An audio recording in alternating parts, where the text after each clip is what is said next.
नमस्कार मित्र, युट्यूबच्या न्यू शॉर्ट व्हिडिओ मध्ये तुमच्या सगळ्यांचं स्वागत आहे। आज मी फार जास्त बिझी होतो, तर मला ब्लॉग बनवायला टाइम नाही भेटला, कारण की सकाळपासून लय मोठे कस्टमर होते आणि डीएम पण आले होते। त्यांना हँडल करता करता माझा पूर्ण दिवस गेला।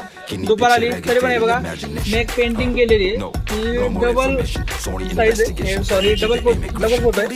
ती एका पोलिसाची काढलेली आहे आपण, आणि त्यांचे मित्र किंवा भाऊ असं कोणतरी कस्टमरला दिली आपल्याला पेंटिंग। आपण एक बनवली आणि त्याच्यापेक्षा डबल आहे, ती पण एक बनवायला टाकलेली आपण। हे बघा सर बनवू लागले आपली फ्रेम, बघू आपण। बघा ती आपण अजून एक पेंटिंग बनवली, तर ही पेंटिंग बनवलेली आपण, त्याची फ्रेम कटिंग चालू आहे। तर फ्रेम कटिंग झालं, तुम्हाला दाखवून फ्रेम कशी तयार होते।